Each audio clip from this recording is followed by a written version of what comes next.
নিজের কাজ নিজে করাই ভালো। আজকের ব্লগটা বিকাল থেকেই শুরু করতেছি। হ্যালো এভরিওয়ান, কেমন আছেন সবাই? বাসায় ছোট বাবুরা থাকলে আপনি যতই গোছগাছ করে রাখুন না কেন, বিছানা আপনারা একটু পরেই দেখবেন আবার আওলা ঝাওলা হয়ে গেছে। তো যখনই সময় পাই একটু বিছানাটা গোছাই। কিছু করার নাই, ছোট বাবুরা তো দুষ্টুমি করবেই, আমরাও ছোটোবেলায় দুষ্টুমি করতাম, এটাই স্বাভাবিক। তারপরে বিছানাটা ভালো করে গোছগাছ করার পর চলে গেলাম কিছু জামা কাপড় ভাঁজ করতে। এই তো জামা কাপড়গুলো ভাঁজ করা শেষ, ঘরটাও একটু ঝাড়ু দিলাম।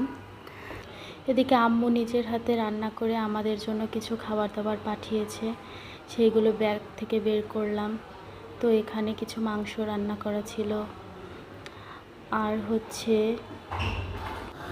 আর ছিল ডিম ভুনা, আরও অনেক কিছু পাঠিয়েছে যেগুলো আমি দেখাইনি। তারপর ছিল এটা হচ্ছে সেমাই রান্না করেছিল, তাও পাঠিয়েছে। মানে আমার আম্মু আমাকে রেখে কিচ্ছু খায় না, যাই কিছু রান্না করুক না কেন সবই আমার জন্য পাঠিয়ে দেয়। এই যে দই, তাও পাঠিয়ে দিয়েছে। আমাদের বাসায় আজকে মেহমান আসছিল, আমি যেতে পারিনি, অনেক ব্যস্ত ছিলাম, তাই আম্মু সব কিছু পাঠিয়ে দিয়েছে আমার জন্য। মায়েদের ভালোবাসাগুলো এমনই হয়, কোনো মায়েরাই তার সন্তানকে ছেড়ে কিছু খেতে পারে না, যেটা আমার আম্মুর উদাহরণ। তারপর হঠাৎ মিষ্টির বাক্সটা খুলে তো অবাক হয়ে গেলাম। এই মিষ্টিটা আমার অনেক বেশি পছন্দের, যা আম্মু খুব ভালো করে জানে।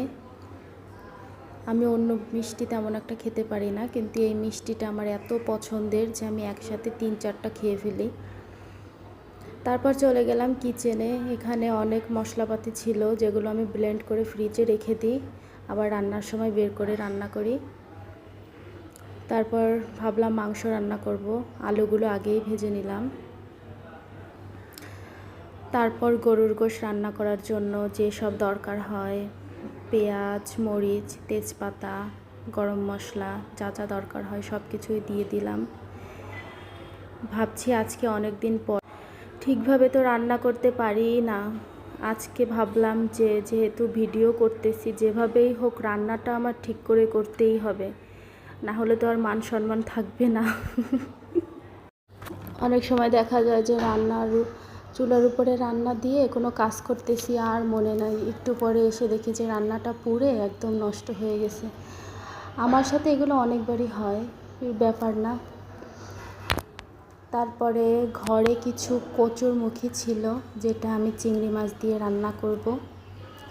আর এই রান্নাটা কিন্তু আমি একদম ফার্স্ট করতেছি, আমি আগে কখনো এটা ট্রাই করিনি।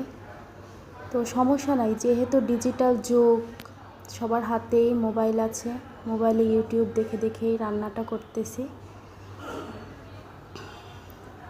তারপরে আমি সব মশলাগুলো দিয়ে ভালো করে কষিয়ে নিলাম। এরপর একটু ঢেকে দিচ্ছি। মশলাটা ভালোভাবে কষানোর পরে আমি চিংড়ি মাছগুলো দিয়ে দিলাম। চিংড়ি মাছগুলো আমি একটু বেশি ভাজা ভাজা করব, তাহলে খাবারটা অনেক মজা হবে। এই তো তারপরে চিংড়ি মাছগুলো একটু রান্না করার পরে আমি কচুরমুখীগুলো দিয়ে দিলাম। আর ভাবতেছি আল্লাহ কেমন হবে রান্না, যেহেতু প্রথম ট্রাই করতেছি, কিন্তু মাশাআল্লাহ অনেক ভালোই হয়েছিল রান্নাটা। এই তো আমার রান্না অলমোস্ট হয়ে গেছে। আমি গরুর গোশ রান্না করলাম আর চিংড়ি মাছ দিয়ে কচুরমুখী রান্না করলাম। তো কেমন হলো আমার ব্লগটা সবাই আশা করি জানাবেন। এই তো আমার ছোট্ট একটা ব্লগ, সবাই ভালো থাকবেন, সুস্থ থাকবেন, আল্লাহ হাফেজ। আর আমাদের জন্য বেশি বেশি দোয়া করবেন। আবার এক সময় অন্য কোনো ব্লগ নিয়ে হাজির হব।